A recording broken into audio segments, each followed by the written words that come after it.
बिजली पानी तो एमएलए के इलेक्शन में आएगा, उसकी लड़ाई तो उस टाइम लड़ी जाएगी। अभी तो फिलहाल सफाई की हमारी इसकी है लड़ाई है। ये इलेक्शन बिजली पानी का नहीं है, एमसीडी में सफाई का इलेक्शन है। अगर आपको याद हो, आपने मकान बनाया था, एमसीडी वाले आए होंगे जरूर 15 साल दिया किसी ने, उन्हें कुछ नहीं। लड़ जाऊंगा, देने दूंगा एक को भी। जो हमारे मकानों पे सील लग रही है, नोटिस आपके साथ खड़ा रहूंगा हर तरीके से। उत्तर पूर्वी दिल्ली के गौतमपुरी वार्ड से साहिल रियासत कांग्रेस पार्टी के मजबूत कैंडिडेट जो कि कल केथवाड़ा शास्त्री पार्क के लिए रवाना हुए और उन्होंने गौतमपुरी की गलियों का दौरा करते हुए जनता का समर्थन पा लिया है और उन्होंने जनता को ये भी समझाया कि ये इलेक्शन बिजली पानी का नहीं है, साफ सफाई का है, लेंटर माफियाओं से जान छुड़ाने का है।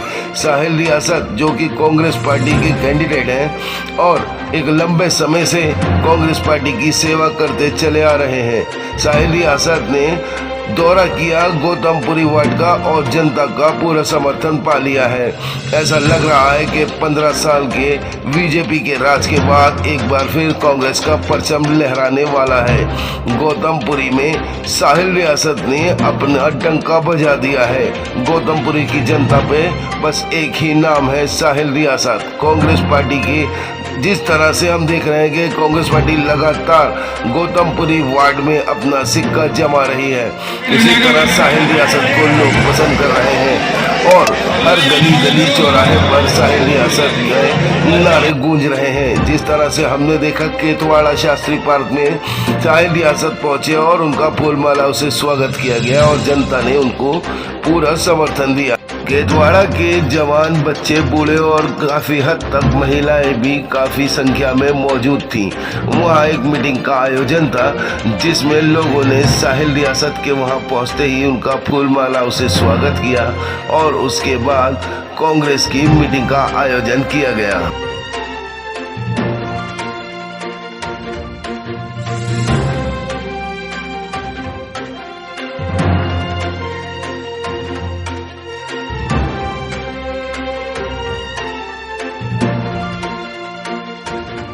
साहिल का अगर कोई भी ऐसा करेगा, साहिल से कोई भी काम हो किसी भी टाइम आधी रात तैयार है। हमारा छोटा भाई है और ये यहीं पे रहा है, समझे।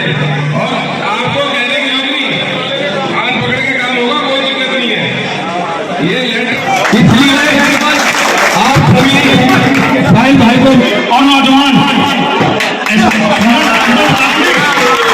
और इससे बेहतर उम्मीदवार हमारा हो नहीं सकता, इससे बढ़िया नेता हमारा हो नहीं सकता जो दौड़ के भाग के चलता हो। तो हम सब कोशिश करें कि अपने कैंडिडेट को भारी मतों से जिताएं। जीत तो रहे ही है लेकिन बड़े अंतर से जिताएं। इसी के साथ मैं अपनी बात खत्म करता हूँ। जय हिंद। जिताने भाई साहब को जो आज लंबी, अगर आप जीतते हैं भाई को बस सपोर्ट करो, वोट भाई को देना। साथियों, जो मेरे भाई बीच में खड़े कितना बैठ जाओ, पीछे भी लोग नंबर 226 से कांग्रेस के उम्मीदवार भाई रियासत साहिल यहाँ हमारे बीच उपस्थित है और आज की अध्यक्षता कर रहे हैं मेरे बड़े भाई श्री के.एस. कमल जी, भाई नौशाद आलम, भाई महेंद्र पाली, दिनेश चौधरी, हकीम भाई, विजय पाठक, पवन और महावीर जी और दो भाई और उसके साथी मेरे बड़े भाई भूपचंद और सुशील जैन गौतमपुरी से और यहाँ आए हुए मेरे सभी बुजुर्गों, साथियों, माताओं, बहनों। साथियों, मैं सिर्फ आपको इतना बताना चाहता हूँ कि जिस प्रकार आज देश की हालत तमाम लोगों ने जो आज देश के अंदर सत्ता चला रहे हैं, जो शासन कर रहे हैं, आज देश को हिंदू मुस्लिम के अंदर बांटने के लिए, सत्ता के लिए पूरे देश को बांटने की कोशिश हो रही है। ऐसा नहीं है कि मुसलमान देश के अंदर अभी 2 साल या 10 साल से आए हैं। सदियों से, हजारों साल पहले से मुसलमान और हिंदू साथ रहे हैं। कभी किसी मुसलमान ने कोई कोशिश नहीं की आपस में झगड़ा करने की, ना ही हिंदुओं ने की। लेकिन लोग होते हैं जो सत्ता पर काबिज रहना चाहते हैं, जो देश के ऊपर अपना एक हुकूमत चलाना चाहते हैं, उसका एक रास्ता ढूंढते हैं कि हिंदू मुस्लिम सिख ईसाई को बांटा जाए और हम अपनी सरकार के अंदर अपनी सत्ता को काबिज रखें। लेकिन सोचना हमें सबको है, हमें वो आदमी चाहिए, वो पार्टी चाहिए जो हमारे क्षेत्र का, हमारे बच्चों का, हमारे परिवार का, हमारे देश का भला कर सके।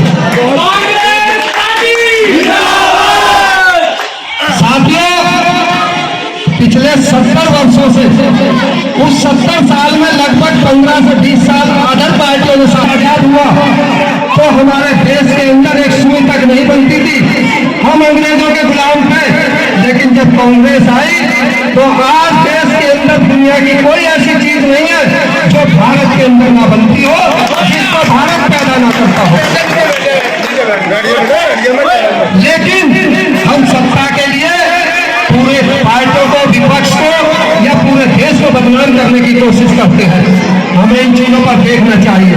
चलो ये बड़ी बातें हैं, बहुत आगे की है, समय भी कम है। मैं आपको सिर्फ इतना बताना चाहता हूँ कि 15 साल पहले यहाँ पर जमीर अहमद जुम्मन निगम पार्षद थे, वो अनपढ़ थे, यानी कि बिल्कुल ना के समान पढ़े लिखे, लेकिन जिस काम के लिए कह दिया ना, कोई अफसर ये नहीं कि उसके काम को टाल दे, अफसर की गिरबान पकड़ के काम कराना जानते थे। वो भी मुसलमान था, पूरे हिंदू एरिया के अंदर या कहीं भी अगर कोई कह दे कि उस जमाने में अगर काम नहीं हुआ तो एक आदमी खड़ा होकर बता दे। लेकिन 10 साल हमारे क्षेत्र से निगम पार्षद श्रीमती सत्या शर्मा, बहुत ठीक है, कहीं किसी प्रकार की कोई शिकायत नहीं, लेकिन साथियों काम की तरफ जरा सा भी ध्यान नहीं। हमने उन्हें काम के लिए भेजा, अपने क्षेत्र के विकास के लिए भेजा, लेकिन कभी उन्होंने इस बात के ऊपर जोर नहीं दी कि हमें अपने क्षेत्र के अंदर क्या काम करना है। पिछले 5 साल के अग्रवाल जी आ गए, भाजपा से सत्या शर्मा जी पिछले 10 साल का भाजपा से रही, के अग्रवाल भी भारतीय जनता पार्टी से रहे, 1 साल 1.5 साल वो आपके बीच में नजर आए, घूमते रहे, उसके बाद बिल्कुल गायब हो गए। 3 साढ़े 3 साल कहाँ गए के अग्रवाल, गौतम परिवार कहाँ गया, उसके बारे में कोई सोचने वाला नहीं था, उसके विकास के लिए कोई आदमी हमारे बीच में नहीं था।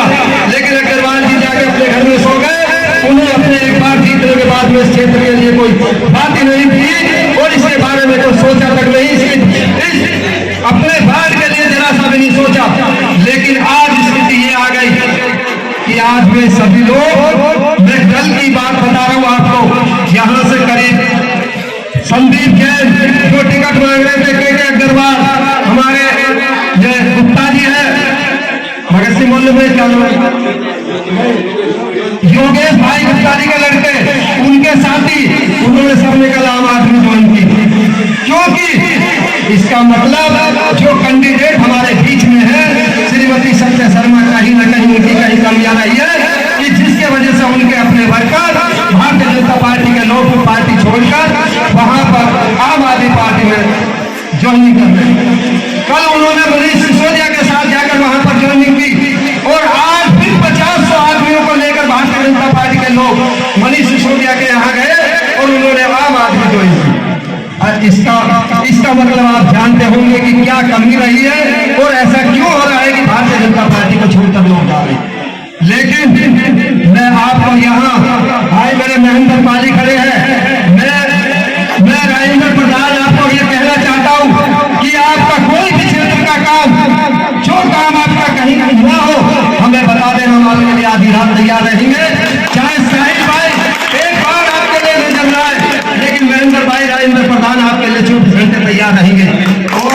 साथियों, मैं ज्यादा बड़ी बात आपसे नहीं कहना चाहता। मेरी सरकार, हमारी पार्टी का निगम पार्षद नहीं, हमारी पार्टी का विधायक नहीं, हमारी पार्टी का MP नहीं, लेकिन उसके बावजूद भी हमने अपने क्षेत्र के विकास के काम कराए। अगर कोई काम किसी से नहीं हुआ तो हमने कराया।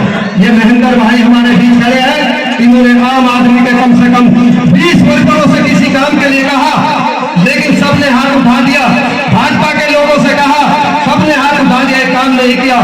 छोटे से छोटे काम के लिए तो ऐसा कभी मना नहीं करते। उनका सिर्फ एक यही है, आज जो मर्जी कोई कुछ भी कहता रहे, हिंदू मुसलमान हमें तो कोई नहीं, हम तो बचपन से ही रहे, हमें तो कोई नहीं। साहिल मेरे 15 साल 20 साल मेरे साथ ही रहा है, मेरे यहाँ पर रोज सुबह शाम आता था।